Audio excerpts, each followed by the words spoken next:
Петар Арсовски, политички аналитичар на Skype линија. Петар, добре дојде во студио 10, наш прав гостин. Добро утро, Мичко, благодарам на поканата.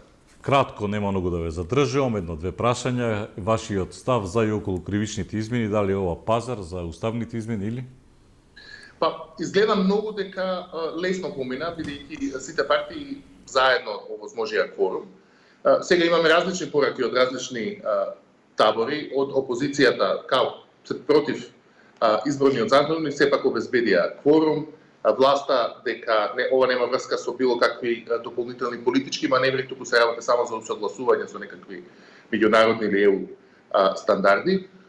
Тоа што е интересно во промените на кривичниот закон е релативниот нежен одговор, тивок на меѓународната заедница, вклучително ЕУ и САД, што значи дека можеби е тоа дел од некаков поширок договорен пакет. Дали се работи за ослободување на затворите, како што велат, дали се работи за усогласување на стандардите или за некаков посериозен политички маневар, тоа мислам дека ние, односно општата јавност, последни ќе го дознаеме.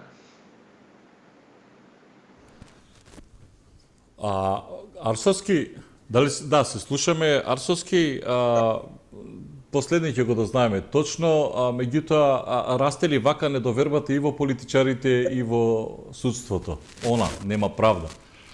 Секогаш кога имате промени на системски закони кои вклучуваат неказнивост, сомнеж за неказнивост и така натаму, секогаш имате намалување на довербата на граѓаните кон судството. Таа и онака е ниска. Ваквите маневри секако создаваат дополнителен сомнеж, особено кај критичката јавност, во интегритетот на нашиот систем да спроведе правда. И кога ги правите, подобро е да бидат што е можда повеќе транспарентни, што е можда подолго на јавна дебата, особено кога се носат вака со политички договор, во релативно кус рок, без голема дискусија. Многу е сомнително за критичката јавност дека тоа се прави со некаков политички договор. И се разбира, кога го имате тоа ја урушува довербата кон судството, органите на прогонот, системските закони за владење на право и така натаму и така натаму.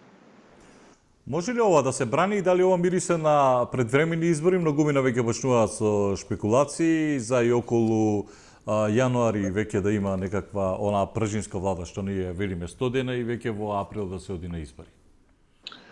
Па, не знам дали можеме да ги квалификуваме изборите во април како баш предвремени, бидејќи ако се работи за избори во април или избори во јуни, тоа е разлика од 2 месеци.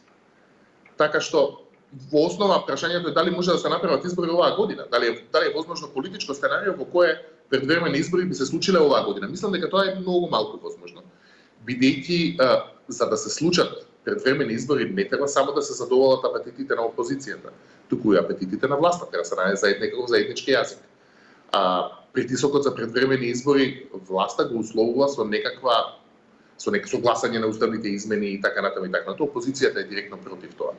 Што значи дека тешко е веројатно дека тие ќе дојдат до некаков политички консенсус за брзи избори оваа година. А за во април наредната година заедно со претседателските, тоа се веќе избори кои се, да речеме, 2 месеца од редовните.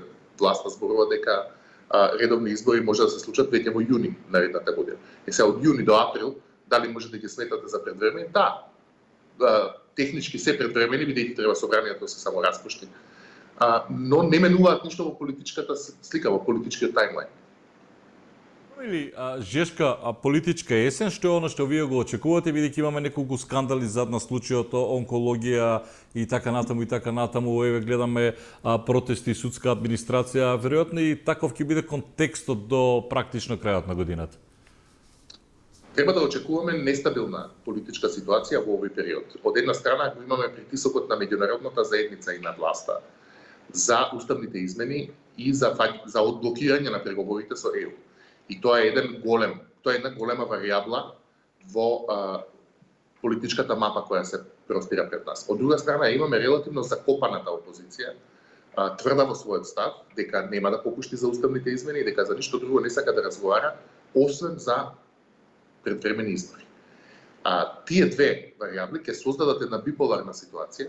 Во фрикцијата помеѓу тие два големи наратива ќе се појават многу спорадични скандали, афери, така што јас очекувам еден релативно валкан политички дискурс со многу повторувачки афери, со спротеставени ставови, големо количество негативна кампања. Едноставно театарот ќе се изнагледаме театар до изборите кога и да бидат тие. А денеска патеме 15 септември, еден датум кој што звучеше многу пред колку отприлика од 2002 година на 15 септември, како беше народот ќе ја земе судбината во своји раце, се уште ќе видиме што и како ќе се случува на оваа политичка сцена, иако е различен и контекстот и се е различно во овој момент кога ја споменавте опозицијата дека уставните измени, колку што сватив, според вас нема шанси да поминат и дека за опозицијата интересираат само избори во случајот ВМРО-ДПМН. Дури и она изјава за род, кој е род, не го ни познавам, како беше отприлика, сега се обидувам да парафразирам. Не е тоа многу добар наратив за опозицијата. Јас се сеќавам едно време кога го прашуваа Хојки дали Белата куќа знаела дека бил во посета на Македонија. Тоа не е многу добар наратив за опозицијата, да ја поставува како природен непријател на целата меѓународна заедница, а тоа на Балканот никогаш на никого не му донело ништо добро. Но точно е, констатацијата ти е точна, дека тоа е индиција дека опозицијата останува релативно тврда на тој став, дека нема да прифати уставни измени без предвремени избори, односно не сака да разговара за уставните измени воопшто во овој момент, во овој состав на собранието, со овој пакет и така натаму и така натаму. Прашање е како на тоа ќе изреагира меѓународната заедница, бидејќи кај нас главниот поттикнувач на патот напред кон преку уставните измени и одблокирање на преговорите е всушност меѓународната заедница и тоа ЕУ повеќе САД. Така што не знам како ќе се позиционира опозицијата визави таа тензија. Дали, знаете како тие може да пресметаат дека тие односи не им се во моментот важни и дека им е поважна домашната политичка сцена, односно изборите. Но ние не треба да заборавиме дека сепак меѓународната заедница има големо влијание во изборот на гласачите во Македонија. И сосема за крај, како коментирате албанскиот политички кампус, особено еве да кажеме и гледаме што и како реагираат и инсистираат на тоа уставни измени Европска унија дури да ја напуштат владата, и гледаме алијанса на Таравари што велат дека доколку еве се амнестираат луѓето 27 крававиот четврток, тогаш нема да се гласа за уставни измени, како ќе реагира албанскиот политички кампус? Албанскиот политички кампус ќе застане цврсто зад уставните измени, тоа е моја проценка. Во моментот таму се формираат, во процес на формирање се два посериозни блока, едниот околу ДУИ, едниот околу овие три партии кои се здружија во некаква здружена опозиција, и може и таму да изгледа ситуацијата релативно биполарно, што може да ги направи изборите во албанскиот дел поинтересни од што мислиме во моментот. Но мислам дека албанските партии ќе бидат цврсти на ставот за уставни измени. И тоа е вториот голем предизвик за сегашната опозиција, која дури ако добие поголем број пратеници од власта во моментот, ќе има сериозен проблем да состави политичка влада без некакви обврски за уставните измени, барем кон своите албански партнери. Така што може да се случи ние дури да имаме некакво бугарско сценарио победник, но кој не може да состави влада. Чудни констелации во секој случај, не само во Македонија, туку и во регионот, особено оние кои што пратиме што се случува на северот од нас, односно во Косово, гледаме дека Курти воопшто не сака ни да разговара, така што ќе видиме што и како и во тој контекст регионален како ќе се поврзе Македонија, бидејќи Есковар во неколку наврати доаѓаше дури со неговата неодамнешна посета, па да видиме, претпоставам за сега ќе биде мирно. Во моментот има две работи кои се случуваат. Тој диалог е замрзнат и во моментот изгледа дека е замрзнат заради Курти. Што е идеален изговор за Вучич да не продолжи со тој диалог. Тоа му доаѓа супер. Диалогот не продолжува, а не е тој виновен за тоа. И мислам дека треба да очекуваме таков статус-кво во догледно време во Косово. Второ е што албанците во регионот се генерално про-западно ориентирани, Европска унија и САД. Од тие, косовските албанци се најмногу про-западно ориентирани. А сепак, Курти спротивно на препораките на Соединетите Американски држави прави некои политички потези и рейтингот му расте. Прашање е дали се менува парадигмата на тоа популизмот визави поддршката од меѓународната заедница на еден подолгорочен план. Мислам дека е рано за тој заклучок, мислам дека треба да се почека како ќе изгледа рейтингот на Курти, но засега тој изгледа дека потезите и популизмот, популистичкиот национализам кој го продава, му функционира домашно на терен. Така што не знам дали таму може да се направи некаков посериозен пробив во наредните 6 месеци, 7-8 месеци. Избега ова прашање на почетокот, а за крај како мислите дека ќе реагира меѓународната заедница за измените за кривичниот законник кои што веќе се на сила?